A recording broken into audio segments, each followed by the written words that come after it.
Hello and welcome back to my channel. तो स्वागत है आप सभी का हमारे यूट्यूब चैनल सिलेक्शन पक्का में। तो आज का जो मॉक टेस्ट होने वाला है, मॉक टेस्ट 7 होने वाला है। मोस्ट इम्पोर्टेंट क्वेश्चन होने वाले हैं। क्लियर है? तो चलिए स्टार्ट करते हैं क्वेश्चंस को। तो फर्स्ट क्वेश्चन है हमारे पास, which computer architecture design uses a separate bus और storage space for instructions and data to eliminate the bottleneck found in von Neumann system. तो कौन सा कंप्यूटर आर्किटेक्चर डिजाइन यानी कि इंस्ट्रक्शंस और डेटा के लिए अलग अलग बस और स्टोरेज स्पेस का उपयोग करता है ताकि वॉन न्यूमन सिस्टम की कमियों को दूर किया जा सके। तो वो कौन सा होता है आपका? वो होता है हार्वर्ड आर्किटेक्चर। कौन सा होता है? हार्वर्ड आर्किटेक्चर होता है। इससे क्या होता है कि आपके जो वॉन न्यूमन सिस्टम की जो कमियां होती हैं उनको दूर किया जा सके। ठीक है, इसीलिए इसका उपयोग किया जाता है। जो हार्वर्ड आर्किटेक्चर होता है ये क्या करता है, इंस्ट्रक्शन और डेटा के लिए अलग अलग मेमोरी और बस होती है इसमें। ठीक है ना, इंस्ट्रक्शन के लिए। तो इसमें क्या है, सीपीयू एक ही समय में क्या कर सकता है, इंस्ट्रक्शन को फैच कर सकता है और डेटा को क्या कर सकता है, एक्सेस कर सकता है। तो वो होता है आपका हार्वर्ड आर्किटेक्चर। ठीक है, तो इससे क्या होता है कि जो आपका ये होता है वॉन न्यूमन, ठीक है, वॉन न्यूमन बोटलनेक की जो समस्या होती है वो दूर हो सकती है। तो ये वॉन न्यूमन बोटलनेक है क्या, पहले बात करते हैं। जो ये वॉन न्यूमन बोटलनेक, तो ये है क्या?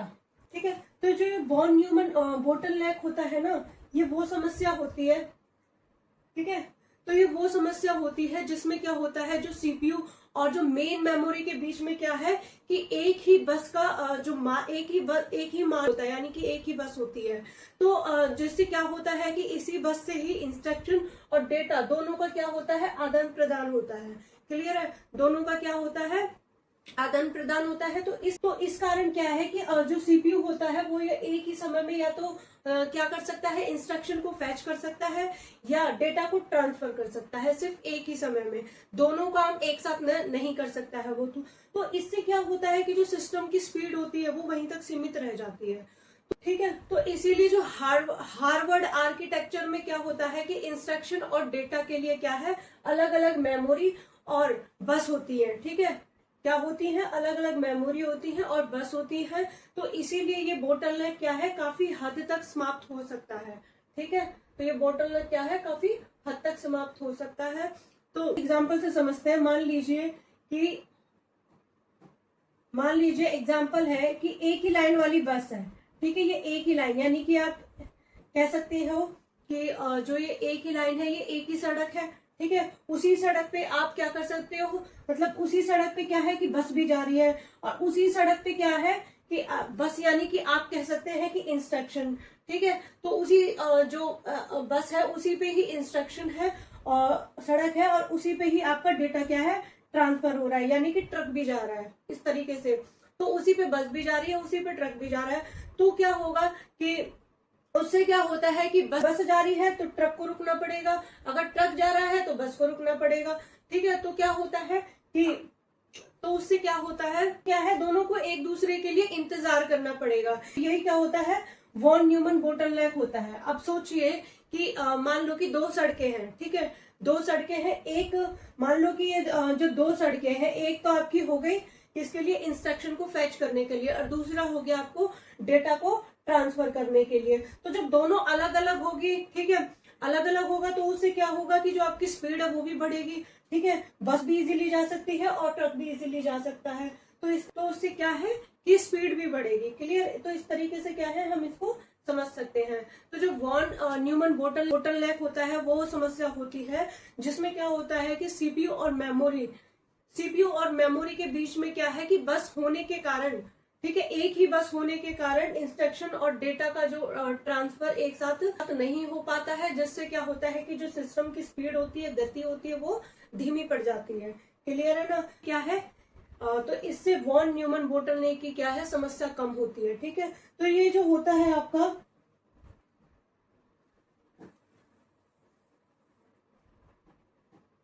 ठीक है, तो इसमें क्या होता है, इसमें किन किन का अधिक उपयोग किया जाता है? एम्बेडेड सिस्टम का, ठीक है, किसका यूज किया जाता है? एम्बेडेड सिस्टम का और डिजिटल सिग्नल प्रोसेसर का, ठीक है। तो embedded system, digital signal processor और माइक्रो कंट्रोलर, ठीक, उन सबका क्या है इसमें ज्यादा उपयोग किया जाता है। तो इसके जो क्या होता है कि इसका जो परफॉर्मेंस होती है वो भी क्या होती है? तेज होती है, ठीक है। और इसमें क्या होता है कि इसमें पैरेलल प्रोसेसिंग होती है। क्या होता है? पैरेलल प्रोसेसिंग होती है, ठीक है।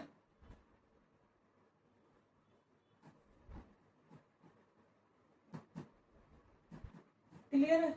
तो आंसर क्या हो जाएगा? Harvard architecture. क्लियर है? चलिए नेक्स्ट क्वेश्चन है कि which of the following function of an operating system ensure that multiple running programs do not overwrite और interfere with each others allocate space in the RAM. तो over system का निम्नलिखित में से कौन सा कार्य ये सुनिश्चित करता है कि कई चल रहे प्रोग्राम रैम में एक दूसरे से आवंटित स्थान को ओवरराइट या प्रभावित ना करे? तो वो कौन सा होता है जो प्रभावित ना करे? तो वो होता है आपका मेमोरी प्रोटेक्शन और आइसोलेशन, ठीक है। तो इसमें क्या होता है कि प्रत्येक प्रोसेस को अलग अलग मेमोरी स्पेस क्या करता है? प्रदान करता है। तो एक प्रोग्राम दूसरे प्रोग्राम की जो मेमोरी को एक्सेस या ओवरराइट नहीं कर पाता इसके अंदर, ठीक है, क्या ओवरराइट नहीं कर पाता और एक्सेस नहीं कर पाता। तो इससे जो सिस्टम क्रैश और डेटा करप्शन में भी क्या होती है?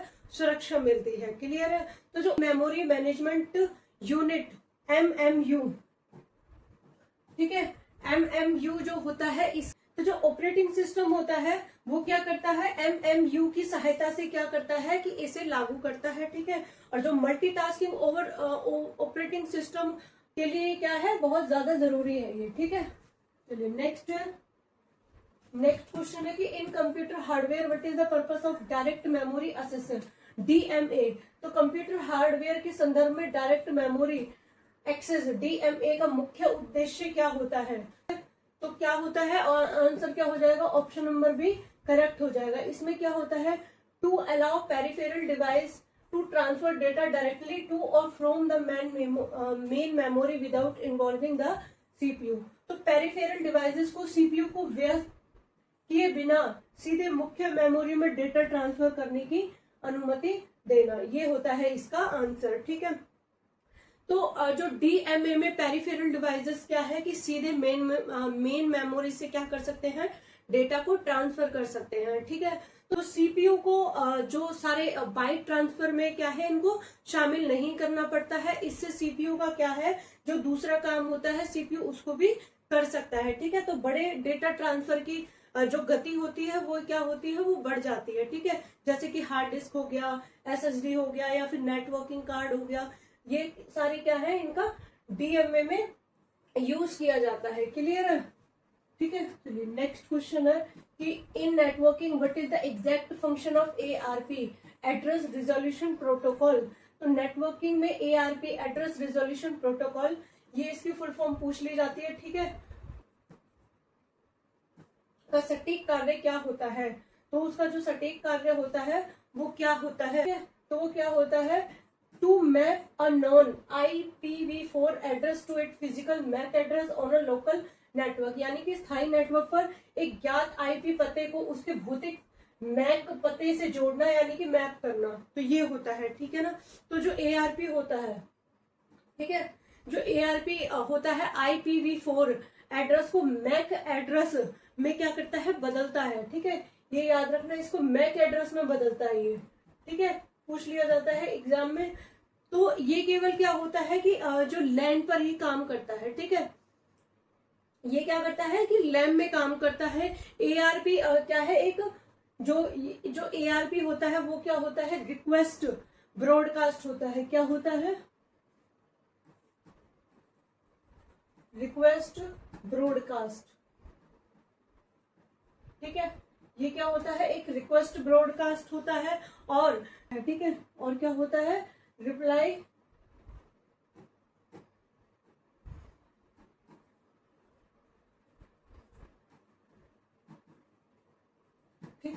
तो ये छोटे छोटे पॉइंट है जो कि एग्जाम में पूछ लिए जाते हैं। तो लैन कम्युनिकेशन के लिए ये क्या है, जो ARP है वो एक मेन इंपॉर्टेंट प्रोटोकॉल है, ठीक है ना। किसके लिए, लैन कम्युनिकेशन के लिए, ये याद रखना, ठीक है।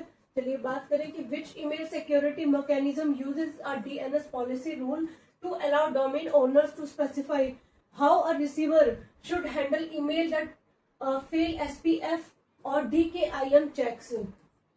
तो कौन सा ईमेल सुरक्षा तंत्र एक DNS नीति नियम का उपयोग करता है जिससे डोमेन स्वामी ये निर्दिष्ट, ठीक है, कर सकता है कि प्राप्तकर्ताओं को उन ईमेल के साथ क्या करना चाहिए जो SPF और DKIM जांच में विफल हो जाते हैं। तो वो क्या होता है, आपका हो जाता है DMARC, ठीक है।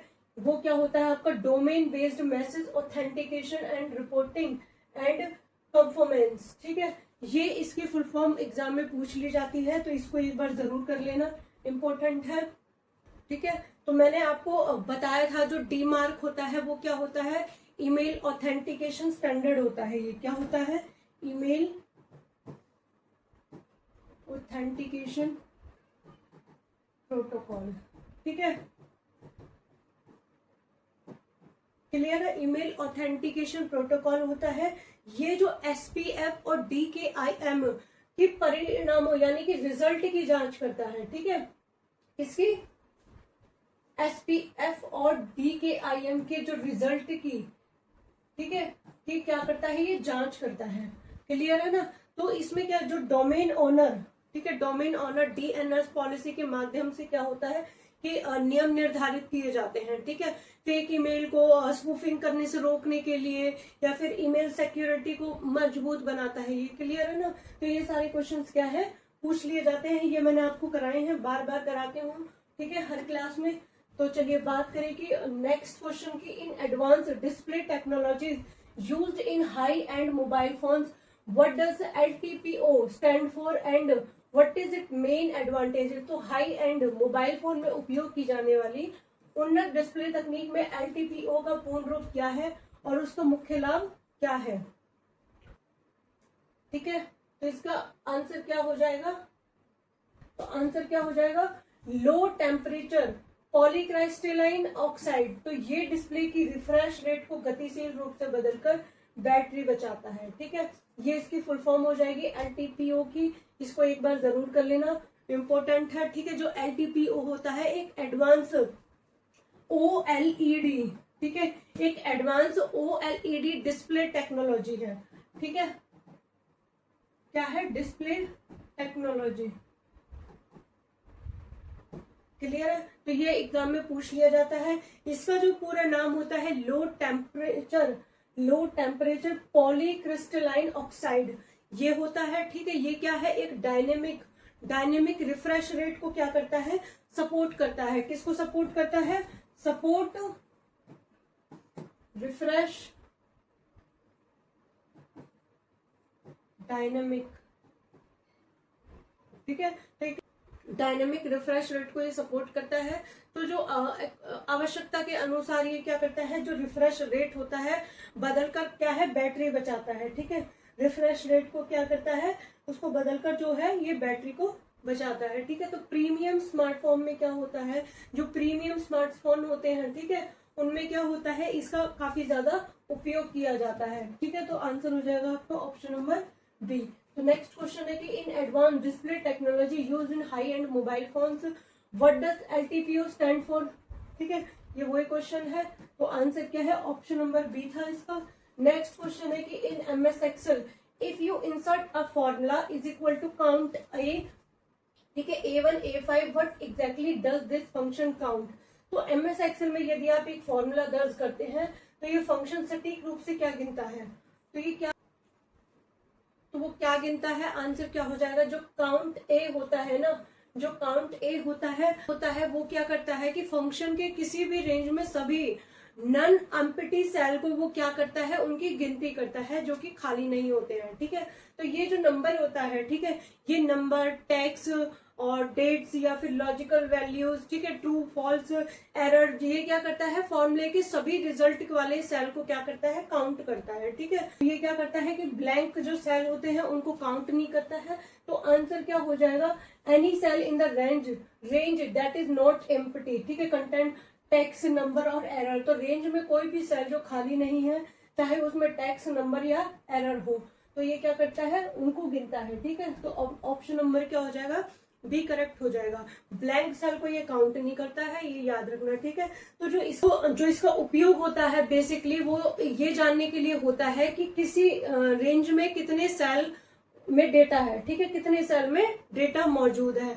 जैसे कि मान लो कि A1 में है आपका 10 है, A5 में 10 है, तो या फिर जितने भी हैं, ठीक है, ABC जो है आपका वो ब्लैंक है, ठीक है। तो वो इस तरीके से क्या करता है, तो A to 5 को आपको दे देगा उसका परिणाम 4। अगर बीच में जैसे थर्ड में जैसे कोई भी आपका सेल मिसिंग है तो वो उसको हटा के जिसमें है 4 में, तो ये उनका क्या करेगा, उनको सेल को उनका जो डेटा है वो आपको दे देगा। क्लियर है ना। चलिए नेक्स्ट क्वेश्चन है। तो नेक्स्ट क्वेश्चन क्या है कि in an operating system what is the main purpose of virtual file system VFS layer. तो एक ऑपरेटिंग सिस्टम में वर्चुअल फाइल सिस्टम लेयर का मुख्य पर्पस क्या होता है। तो इसका जो होता है ये वर्चुअल फाइल सिस्टम जो होती है VLS, ये ऑपरेटिंग सिस्टम की एक एब्स्ट्रैक्ट लेयर होती है। ये क्या करती है, ये अलग अलग फाइल सिस्टम, ठीक है, जैसे कि आपका हो गया NTFS हो गया, FAT32 हो गया, तो इनको एक समान इंटरफेस प्रदान करती है, ठीक है, क्या करती है, एक जैसा इंटरफेस देती है, ठीक है, प्रदान करती है। तो एप्लीकेशन को ये जानने की आवश्यकता नहीं होती कौन सा फाइल सिस्टम उपयोग हो रहा है, ठीक है। तो ये क्या होती है, एक एब्स्ट्रैक्ट लेयर होती है। तो आंसर क्या हो जाएगा, ऑप्शन नंबर भी करेक्ट हो जाएगा, ठीक है। To provide a uniform interface for the operating system to access different type of underlying file system like NTFS, ठीक है, NTFS, FAT32, EXT4। तो ऑपरेटिंग सिस्टम को विभिन्न प्रकार के फाइल सिस्टम तक पहुंचाने के लिए एक समान इंटरफेस प्रदान करना, ये इसका क्या हो जाएगा, आंसर हो जाएगा। तो ठीक है, VFS जो होता है वो क्या करता है, विभिन्न बहुत सारे फाइल सिस्टम, ठीक है, बहुत सारे फाइल सिस्टम के बीच में क्या है, कंपैटिबिलिटी बनाए रखती है। जो VFS होता है, ठीक है, वो क्या करता है कि बहुत सारे फाइल सिस्टम के बीच में एक कंपैटिबिलिटी बनाए रखता है। तो जो लाइनक्स हो गया, ठीक है, यूनिक्स हो गया, ऑपरेटिंग सिस्टम के जो ये पार्ट होते हैं, तो ये क्या है कि बहुत सारे मॉडर्न ऑपरेटिंग सिस्टम में VFS का ही उपयोग करते हैं, ठीक है, क्लियर है।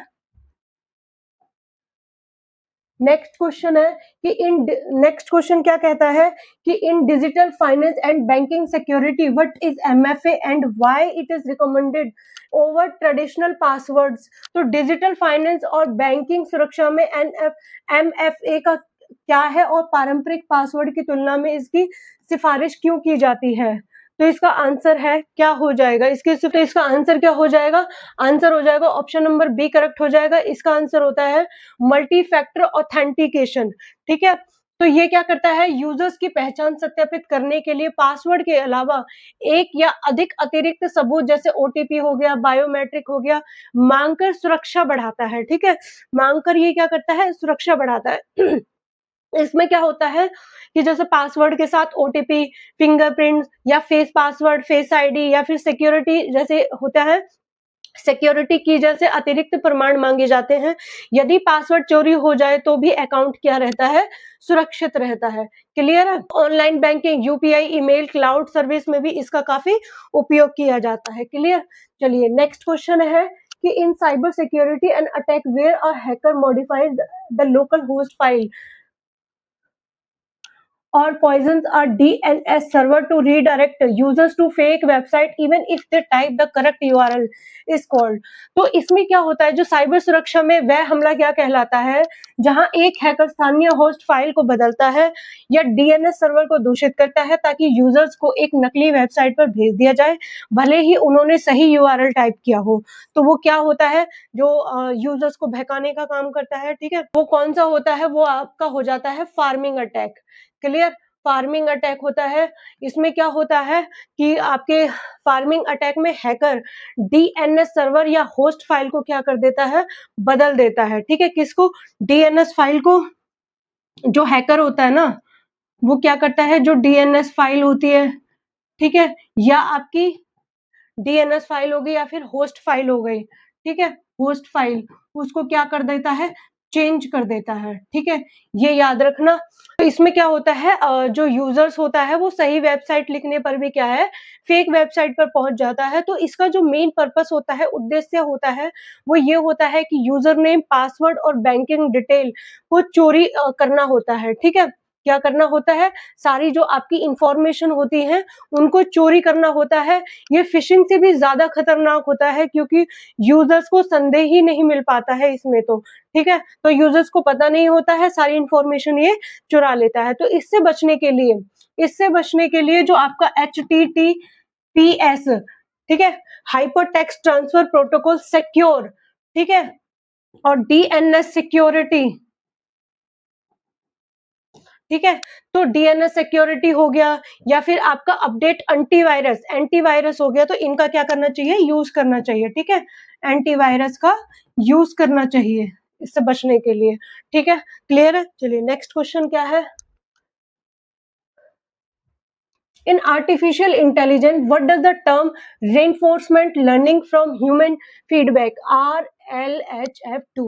तो artificial intelligence में reinforcement learning from human feedback RLHF शब्द का क्या कार्य है। तो ठीक है, पहली बात तो इसकी फुल फॉर्म याद रखना। ठीक है, रेनफोर्समेंट लर्निंग ह्यूमन फीडबैक हो जाता है। ठीक है, ये क्वेश्चन पूछ लिया जाता है एग्जाम में, तो इसका याद रखना। तो इसमें जो होता है एआई मानव द्वारा, ठीक है, एआई मानव द्वारा जो दिए गए फीडबैक होता है, ठीक है, और जो प्रेफरेंसेस होती है उनके बेस्ड पे क्या करता है, प्रशिक्षित किया जाता है। क्लियर है, उनके बेस पे ही इसको प्रशिक्षित किया जाता है। तो इसका जो आंसर हो जाएगा वो क्या हो जाएगा, ठीक है, इट फाइंड्स टर्न AI models using human preferences and guidance to make them safer, more helpful and aligned. तो ये एआई मॉडल को मानवीय प्राथमिकताओं का उपयोग करके बेहतर और सुरक्षित बनाता है। क्लियर है ना। तो इसका जो उद्देश्य होता है, पर्पस होता है, एआई को अधिक सुरक्षित, उपयोगी और भरोसेमंद यानी कि रिलायबल बनाता है। ठीक है, तो इसमें क्या होता है, जो एआई का बेहतर, ठीक है, बेहतर उत्तर देना इससे सीखता है आरएलएचएफ से। तो जो मॉडर्न जनरेटिव एआई होता है जैसे कि चैट जीपीटी, ये प्रशिक्षण में क्या है, आरएलएचएफ का ही महत्वपूर्ण योगदान है इसका। ठीक है ना। चलिए नेक्स्ट क्वेश्चन है कि in machine learning what is the primary purpose of using cross validation during model training. तो मशीन लर्निंग में मॉडल ट्रेनिंग के दौरान क्रॉस वैलिडेशन का उपयोग करने का प्राथमिक उद्देश्य क्या है। तो वो क्या होता है, आंसर हो जाएगा option number B, to evaluate how well the model generalizes to independent unseen data set and prevent overfitting. तो ये मूल्यांकन करना कि मॉडल नए डेटा पर कितना सटीक प्रदर्शन करेगा और ओवरफिटिंग को रोकना, ये इसका पर्पस हो जाता है, कार्य हो जाता है। ठीक है, तो जो cross validation machine learning model के प्रेफरेंस में क्या है, इसकी जांच करने की एक ये क्या है, तकनीक होती है। क्लियर है। तो इसमें क्या होता है, जो डेटा सेट को कई भागों यानी कि फोल्ड्स में डिवाइड किया जाता है, विभाजित किया जाता है। तो मॉडल को अलग अलग फोल्ड पर ट्रेन और टेस्ट किया जाता है। ठीक है, क्या किया जाता है, ट्रेन और टेस्ट किया जाता है, जिससे कि पता चलता है कि जो मॉडल्स होते हैं वो अनसीन डेटा को कितना अच्छा कार्य करवाते हैं। ठीक है, चलिए नेक्स्ट क्वेश्चन है कि in the internet of things IoT what is the function of edge gateway. तो इंटरनेट ऑफ थिंग्स में एज गेटवे का क्या कार्य होता है, तो ठीक है, तो इसका क्या कार्य हो जाता है, आंसर क्या हो जाएगा, ऑप्शन नंबर ए हो जाएगा, to act as a physical bridge that route data between local sensor and the central cloud often performing local data filtering. तो स्थानीय सेंसर और केंद्रीय क्लाउड के बीच डेटा को रूट करना और स्थानीय स्तर पर डेटा को फिल्टर करना, ये इसका काम हो जाता है। तो जो एज गेटवे होता है ये IoT डिवाइस और, ठीक है, IoT डिवाइस और क्लाउड के बीच में क्या करता है, एक ब्रिज का काम करता है। ठीक है, ब्रिज का कार्य करता है। ये सेंसर से डेटा को कलेक्ट करता है। ठीक है, किससे कलेक्ट करता है, सेंसर से। डेटा कलेक्ट करना, ठीक है, सेंसर से डेटा कलेक्ट करता है और ये आईओटी डिवाइस और क्लाउड के बीच में, आईओटी डिवाइस और क्लाउड के बीच में क्या करता है, एक ब्रिज का काम करता है। क्लियर है, याद रहेगा, एक ब्रिज का काम करता है। तो क्लाउड पर, जो क्लाउड पर भेजने पर क्या होता है, पहले डेटा को फिल्टर किया जाता है और फिर क्या किया जाता है, प्रोसेस किया जाता है, ठीक है। तो जो इससे होता है नेटवर्क ट्रैफिक और लेटेंसी क्या हो जाती है, कम हो जाती है, ठीक है। जैसे इसका यूज कहाँ पर होता है, स्मार्टफोन में होता है, स्मार्ट फैक्ट्रीज में होता है, ठीक है, इंडस्ट्रियल आईओटी में होता है, तो इसका काफी ज्यादा यूज किया जाता है। क्लियर है, चलिए नेक्स्ट क्वेश्चन है। तो नेक्स्ट क्वेश्चन क्या है, with digital initiative by the government of India act as open public good digital platform for securely managing, verifying and sharing educational and skill credential online.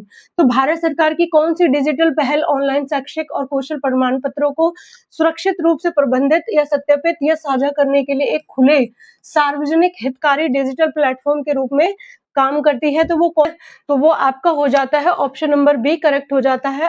अपार होता है academic bank of credit, ABC अपार academic bank of credit होता है, ठीक है। Clear है, इसकी फुल फॉर्म पूछ ली जाती है, तो फुल फॉर्म क्या होती है अपार की, ठीक है। अपार की क्या हो जाती है, ऑटोमेटेड, जो अपार की फुल फॉर्म होती है वो क्या होती है, ऑटोमेटेड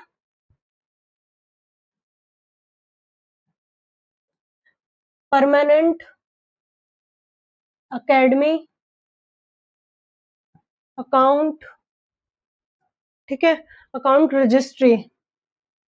तो ये आपकी फुल फॉर्म हो जाती है, इसको याद रखना, एग्जाम में फुल फॉर्म पूछ ली जाती है। तो ये क्या करती है कि विद्यार्थियों की जो एकेडमिक आइडेंटिटी होती है वो प्रदान करती है, ठीक है ना, विद्यार्थियों की जो आइडेंटिटी होती है उसको प्रदान करती है। तो एकेडमिक बैंक ऑफ क्रेडिट,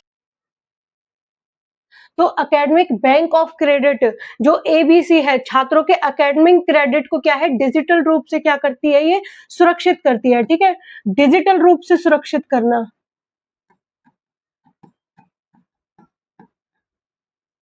ठीक है, जो एबीसी होती है। तो ये क्या करती है कि जो नेशनल जो होती है ये क्या है कि नेशनल एजुकेशन पॉलिसी के अंतर्गत विकसित एक डिजिटल प्लेटफॉर्म है, ठीक है।